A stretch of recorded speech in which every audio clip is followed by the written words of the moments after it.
À 9 heures bien passées, Olivia de Lamberterie est avec nous. Pour votre plus grand bonheur, j'en suis sûr, que vous soyez terrien ou marin. D'ailleurs, vous avez pris, bonjour Olivia, la tenue du petit matelot, je viens de me rendre compte. Mais on je en parlera tout à m'assortis à l'heure. mes livres. Oui, mais pas les deux, si. Non, on va commencer par faire un tour sur Terre, d'abord. C'est toute une époque dont vous nous parlez. Toute une époque, un recueil de reportages et d'enquêtes d'Ariane Chemin, chez Robert Laffont. Ariane Chemin, elle est grand reporter au Monde et à M, le magazine, qui est vraiment un journal, je trouve, très réussi. Et en faisant ce recueil, on a l'impression de lire le roman de la France pendant 13 ans. Je crois que ça commence en 2005 jusqu'à 2018. Pas inintéressant hein, comme époque. Formidable. Ouais. Parce que, d'abord, il y a l'écriture. On est vraiment à la frontière entre la littérature et le journalisme.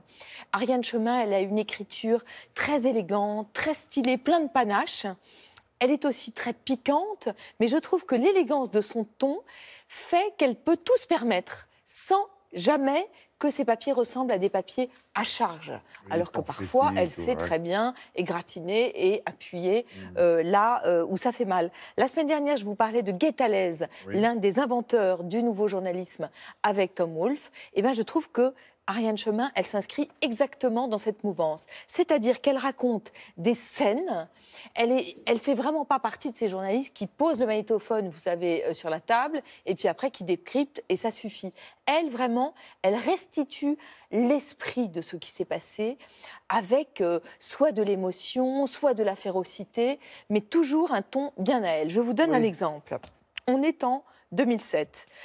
Septembre a lieu le mariage le plus médiatique de l'année entre Fabienne Servan-Schreiber, grande productrice de cinéma et de télévision, et Henri Weber, ex-trotskiste, qui est devenu un député socialiste européen. Il y a 800 invités. Et vraiment, le spectacle est dans la salle. Parce que vous avez tous les politiques.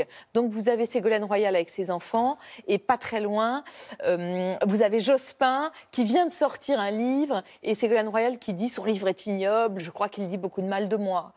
Pas très loin, vous avez le showbiz.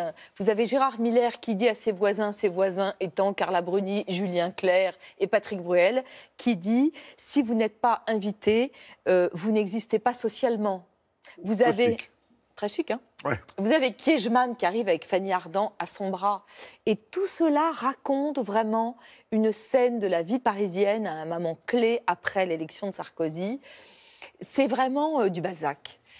Vous avez toute la société qui est racontée. Juste après, il y a un article, je trouve, absolument bouleversant, qui est un de ses plus beaux, qui raconte...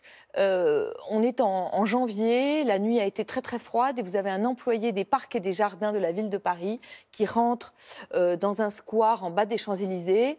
Il a l'habitude, il y a un monsieur qui l'appelle juste un homme qui vit là dans quelques mètres carrés. Il a ses affaires dans une poubelle et la nuit il dort sur des palettes de bois pour se protéger du froid. Et il arrive et l'homme est mort. Et Ariane Chemin, elle a vraiment le sens du détail. Elle dit, il a 3 pullovers, un blouson, 2 pantalons et un bonnet. Et que va-t-elle faire? Elle va partir à la recherche de l'identité de cet homme pour que justement, ce SDF sans papier et sans nom, elle va lui rendre son nom et donc sa dignité.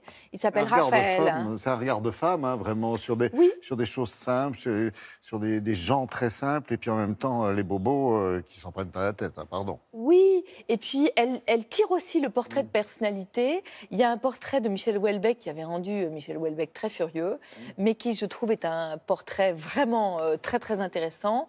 Et un portrait de Jean d'Ormesson, où elle était l'une des premières. Jean d'Ormesson était absolument vivant et venait de rentrer dans la Pléiade.